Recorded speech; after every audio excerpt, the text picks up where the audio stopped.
নিউজটা পড়ছিলাম আর হাসছিলাম, বারবার মনে করছিল আয় তোরা রাজুতে আয়।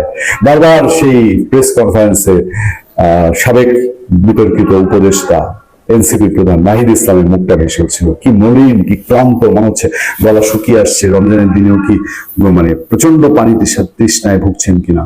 হায় হায়, এই তো আওয়ামী লীগ চলে আসছে, এই তো আওয়ামী লীগ চলে আসছে। আমার সামনে এই মুহূর্তে যে রিপোর্টটা আছে, সেই রিপোর্টটা আমাকে আরো ভাবিয়ে তুলেছে। আমি হাসতে হাসতে অনেকটা পেটে খিল পড়ার মতন। হাসনাত কই, লীগ তো দোকান খোলা শুরু করেছে। নাসিরউদ্দিন পাটোয়ারি, নাসিরউদ্দিন পাটোয়ারি ডাকছে হাসনাতকে। আমার কি ধারণা জানেন, এখন কয়েকদিন একটু লম্ফজম্প করবে, কিন্তু ইউনূস তো নাই, পিতা তো নাই, তাহলে এখন কে যাবে তারেক রহমান পর্যন্ত? তার যাক যমুনার সামনে, এখন আওয়ামী লীগ যেভাবে নিষিদ্ধ করেছিল, যমুনার সামনে যাক, লীগের দোকান খুলতে দিব না, শাহবাগে যাক, একটু দেখার ইচ্ছা ছিল, যেটা যেটা আমি গত 6 মাস আপনাদেরকে বলে এসেছি, একটু সেটা জানতে চাই, বুঝতে চাই। সেই ডাক, যারা যায় রাজুতে আয়, সেই ডাকটা একবার হাসনাত দেখ না এখন, যে আওয়ামী লীগ সব জেলায় জেলায়, দেশে 30 জেলায় অফিস খুলে ফেলেছে, আয় রাজুতে আয়, সব একটা ডাক হাসনাত দেখ। এখন তো এমপি হয়েছে, তার একটা পরিচয় হয়েছে। এখন দেশের বিভিন্ন স্থানে কার্যক্রম নিষিদ্ধ আওয়ামী লীগের কার্যালয় খোলা নিয়ে সংস্কার আর জুলাই অভ্যুত্থানে হতাহতের ঘটনায় দায়ী ব্যক্তিদের বিচার হবে কিনা, এমন প্রশ্ন তোলেন জাতীয় নাগরিক পার্টি এনসিপির মুখ্য সমন্বয়ক নাসিরউদ্দিন পাটোয়ারি। আজ সোমবার সকালে নিজের ভেরিফাইড ফেসবুক অ্যাকাউন্টে দেয়া এক পোস্টে কথা বলেন পাটোয়ারি। ওই পোস্টে কুমিল্লা 4 দেবিদ্বার আসনের নবনির্বাচিত সংসদ সদস্য এনসিপির মুখ্য সংগঠক হাসনাত আব্দুল্লাহর ফেসবুক অ্যাকাউন্ট ট্যাগ দেন তিনি।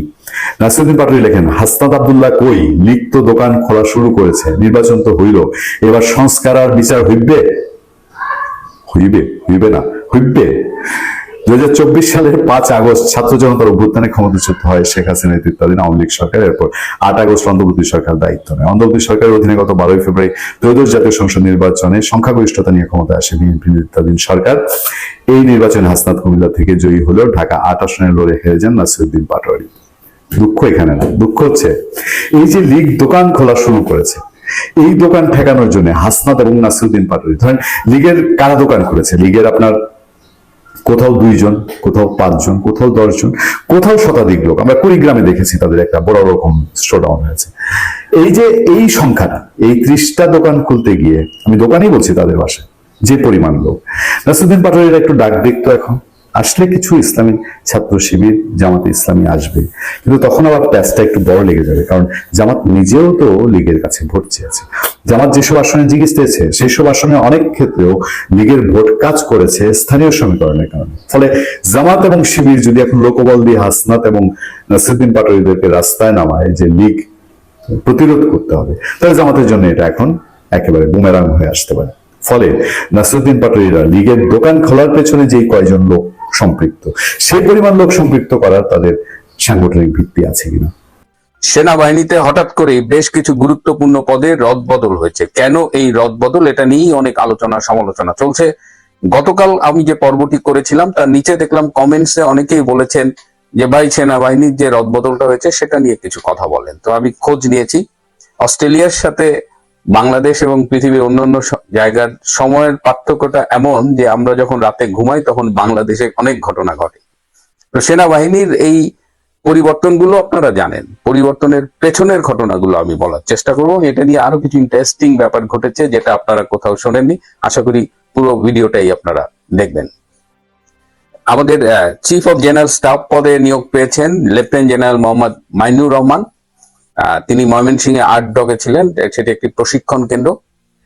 লেফটেন্যান্ট জেনারেল মাইনুর রহমান পেশাগতভাবে তার অবস্থানটা কিন্তু আমি খোঁজ নিয়ে দেখেছি সবার কাছে ভীষণ প্রশংসিত। যে মুহূর্তে সেনাবাহিনী এই জামাতপন্থী, হিজবুতপন্থী এরকম বিভিন্ন ট্যাগ পাচ্ছিল, সেই সময় লেফটেন্যান্ট জেনারেল মাইনুর মতো একজন অফিসারের এই পদে আসীন হওয়াটা it is an significant appointment, খুব গুরুত্বপূর্ণ অ্যাপয়েন্টমেন্ট। কারণ চিফ অফ জেনারেল স্টাফ এটা আর্মিতে এ কারণে গুরুত্বপূর্ণ যে তারা আর্মির ফিনান্সটা দেখে, বাজেটিং করে এবং অনেক পলিসি মেকিং লেভেলে তাদের গুরুত্বপূর্ণ ভূমিকা থাকে। এবং অতীতেও দেখা গেছে যে সিজিএস যারা ছিলেন তারা পরবর্তীতে অনেক ভালো জায়গায়ও গিয়েছেন। সেই জায়গায় এই সিজিএস এই পদটা খালি হয়েছিল। মেজর জেনারেল মিজানুর রহমান শামীম তিনি অবসর পূর্ব ছুটিতে গেছেন গত জানুয়ারি মাসে। এরপরে চেষ্টা করা হয়েছিল এখানে লেফটেন্যান্ট জেনারেল কামরুলকে নমিনেট করার ডক্টর ইউনূসের আমলে, কিন্তু সেই সময়ের সেনাপ্রধান যিনি জেনারেল ওয়াকার সেটি ঠেকিয়ে দিয়েছিলেন এবং তারপরে পরটি খালিই ছিল। নতুন নির্বাচিত সরকার এসে মাইনুকে এখানে অ্যাপয়েন্টমেন্ট দিলেন। আরো একটা গুরুত্বপূর্ণ পদে পরিবর্তন হয়েছে, সেটা হলো যে প্রধানমন্ত্রীর কার্যালয়ে যে আর্ম ফোর্সেস ডিপার্টমেন্ট থাকে, সেই আর্ম ফোর্সেস ডিপার্টমেন্টের প্রিন্সিপাল স্টাফ অফিসার যেটা ছিলেন লেফটেন্যান্ট জেনারেল কামরুল হাসান, তাকে সরিয়ে দিয়ে সেখানে পদায়ন করা হয়েছে 24 পদাতিক ডিভিশনের যিনি জিওসি ছিলেন মেজর জেনারেল মীর মুশফিকুর রহমান। 24 পদাতিক ডিভিশন মানে চিটাগাং ক্যান্টনমেন্ট যেটা, তো সেখানকার জিওসি কে এই পদে আনা হয়েছে। সো এই দুইটা খুব ভাইটাল চেঞ্জ। এছাড়াও আরো কিছু চেঞ্জ আছে। মেজর জেনারেল ফেরদাউসকে নিয়ে যাওয়া হয়েছে এই চিটাগাং এ। দিল্লিতে যিনি সামরিক কর্মকর্তা ছিলেন ব্রিগেডিয়ার হাফিজ, তাকে মেজর জেনারেল পদে পদোন্নতি দিয়ে বাংলাদেশে আনা হয়েছে। যশোরের গণহত্যার নেতৃত্ব দানকারী যিনি মেজর জেনারেল ইমদাদ, তাকে সেখান থেকে সরিয়ে আনা হয়েছে। সো এরকম বেশ শাফলিং রিশাফলিং হয়েছে। গুরুত্বপূর্ণ যেটা হলো যে লেফটেন্যান্ট জেনারেল কামরুল, যিনি সম্ভাব্য সেনাপ্রধান হতে পারতেন, অনেকেই বলেছিলেন যে পরবর্তী সরকার এলে কামরুল ওয়াকারের পরে সেনাপ্রধান হবে। কামরুলকে পররাষ্ট্র মন্ত্রণালয়ে হ্যান্ড ওভার করা হয়েছে।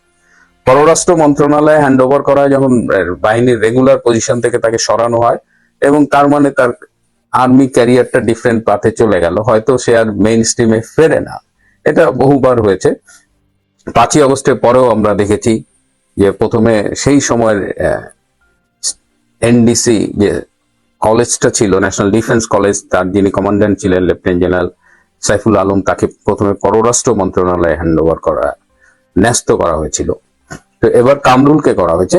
কামরুলের ফেটটা কি হবে? এই কামরুল কিন্তু পাকিস্তানের সাথে অত্যন্ত ঘনিষ্ঠ ছিলেন। তিনি গত বছর জানুয়ারি মাসে পাকিস্তান সফরে গিয়েছিলেন, পাকিস্তানের সেনাপ্রধান আসিম মুনিরের সাথে দেখা করেছিলেন, পাকিস্তান থেকে যুদ্ধ বিমান কেনার উদ্যোগ নিয়েছিলেন, পাকিস্তানের সাথে রেগুলার ট্রেনিং এক্সচেঞ্জের ব্যবস্থা করেছিলেন, এবং তার এই পাকিস্তান প্রীতিটা আসলে খুব চোখে লাগতো। কামরুল আর একজন আছে বর্তমানে quarter master general lieutenant general Faizur. এই কামরুল আর ফাইজুরের উত্থানটা ইউনূসের আমলে খুব বেশি বেড়ে গিয়েছিল। তো সেই কামরুল প্রথমেই গতকাল তাকে হ্যান্ড ওভার করা হলো পররাষ্ট্র মন্ত্রণালয়, এবং এখন কামরুলকে কোনো একটা দেশে রাষ্ট্রদূত করা হবে। কামরুলের ইচ্ছে হলো তুরস্কের রাষ্ট্রদূত হওয়া, কিন্তু তাকে বলা হয়েছে যে না, তুরস্কের রাষ্ট্রদূত নয়, তুমি তোমার অন্য কোনো প্রেফারেন্স থাকলে জানাও। আরো ইন্টারেস্টিং ঘটনা হলো, কামরুলকে যখন পররাষ্ট্র মন্ত্রণালয়ে হ্যান্ড ওভার করা হয়েছে তখন এটা কিন্তু পাকিস্তান ভালোভাবে নেয়নি। পাকিস্তান থেকে পাকিস্তানের পররাষ্ট্রমন্ত্রী ইশাক দার বাংলাদেশের পররাষ্ট্রমন্ত্রী ডক্টর খলিলকে ফোন করে বলেছিলেন যে এটা কি হলো, কামরুলকে কেন সরিয়ে দেওয়া হলো, আপনি তো আমাদেরই লোক, আপনি থাকতে এটা কি করে হয়। ডক্টর খলিল বলেছে, এখন আমি অন্য পক্ষের লোক, এখন আর আমি আপনাদের লোক নেই। একথা শুনে ইশাক দার বেশ মনক্ষুণ্ণ হয়েছেন, এবং টোটাল আর্মির এই যে রিশাফলিংটা হয়েছে, নিউ অ্যাপয়েন্টমেন্ট হয়েছে, আপনারা কিন্তু বুঝতে পারছেন যে এখানে একটা প্রতিবেশী দেশের প্রেসক্রিপশন কাজ করেছে। এমনকি এই যে দিল্লি থেকে ব্রিগেডিয়ার হাফিজকে এনে মেজর জেনারেল করা হলো, দিস অল ইন্ডিকেটস যে এর পেছনে কলকাঠি নেড়েছে কারা, এবং তারেক রহমান তিনি এই সিদ্ধান্তগুলো নিয়েছেন। অনেকেই মনে করছেন যে এই সিদ্ধান্তগুলো ম্যাচিউরড হয়েছে, এই সিদ্ধান্তের পেছনে কারা আছে এটা ক্লিয়ার হয়তো আমি আপনাদের সামনে বলবো না। কিন্তু এই যে কামরুল চলে গেল ফৌজুর যাবার পথে, এখন আরেকটা প্রশ্ন এসেছে, তাহলে সেনাপ্রধান জেনারেল ওয়াকার কবে যাবেন? এই জেনারেল ওয়াকার আগের প্রধানমন্ত্রী যিনি শেখ হাসিনা কর্তৃক নিয়োগকৃত, এবং শেখ হাসিনা দেশি বিদেশি গোয়েন্দা সংস্থার রিপোর্টকে উপেক্ষা করে, অনেকের মানাকে গ্রহণ না করে জেনারেল ওয়াকারকে সেনাপ্রধান করেছিলেন। এই জেনারেল ওয়াকার মেজর থাকা অবস্থায় সুপারসিডেড হয়েছিলেন, অর্থাৎ তার প্রমোশন হতো না, এবং আর্মির নিয়ম অনুযায়ী পরপর 3টা বোর্ড যদি কেউ প্রমোটেড না হয় তাহলে তার প্রমোশন হয় না। তারপরেও দেখা গেল যে 2009 সালে আওয়ামী লীগের সরকার এলে একেবারে মানে দ্রুততম সময়ে তার 6টা প্রমোশন হয়েছে। মেজর থেকে লেফটেন্যান্ট কর্নেল, সেখান থেকে ফুল কর্নেল, সেখান থেকে ব্রিগেডিয়ার, ব্রিগেডিয়ার থেকে মেজর জেনারেল, মেজর জেনারেল থেকে লেফটেন্যান্ট জেনারেল, এবং লেফটেন্যান্ট জেনারেল থেকে জেনারেল। অথচ এই জেনারেল ওয়াকারের সেনাপ্রধান হওয়ার জন্য যে বেসিক যোগ্যতাগুলো লাগে সেই যোগ্যতাগুলো নেই। মেজর থাকা অবস্থায় পিএসসি ফার্স্ট স্টাফ কলেজ এইটা করতে হয়, তাহলে সে লেফটেন্যান্ট কর্নেল হয়। লেফটেন্যান্ট কর্নেল থেকে যদি কেউ কর্নেল এবং ব্রিগেডিয়ার হতে চায় তাহলে তাকে আরেকটা ডিগ্রি করতে হয়, সেটা হলো AFWC, armed forces war course. General Waker কিন্তু এই AFWC কোর্সটা করেননি। লেফটেন্যান্ট কর্নেল থেকে কর্নেল হলেন, ব্রিগেডিয়ার হলেন, ব্রিগেডিয়ার থেকে মেজর জেনারেল হতে হলে আপনাকে ন্যাশনাল ডিফেন্স কলেজ NDC বা সমপর্যায়ের কোর্স করতে হয়। জেনারেল ওয়াকার কিন্তু NDCও করেননি। দেখেন, সেই যে PSC কোর্সে মেজর থাকা অবস্থায়, তারপর থেকে তার কিন্তু আর কোনো এই কোর্সগুলো করা হয়নি। তারপরও এই যোগ্যতা এবং 2018 সালের যে রিভাইজ পলিসি, তাতে মেজর জেনারেল হতে গেলে NDC কমপ্লিট করা মাস্ট, বাট তার ক্ষেত্রে এটার ভায়োলেশন হয়েছে। এর বাইরে তিনি এই যে আওয়ামী লীগের 15 বছর তিনি পুরোটা সময় ঢাকায় ছিলেন, এবং ঢাকায় থাকার জন্য তিনি বিভিন্ন পদে ছিলেন। এই যে 46 ব্রিগেডের দায়িত্ব পালন করছেন, আর্ম ফোর্সেস ডিপার্টমেন্টের PSO ছিলেন, তিনি মিলিটারি সেক্রেটারির দায়িত্ব পালন করেছে 2 বার, যেটা আর্মিতে রেয়ার বা কেউ এর আগে হয়তো করেইনি।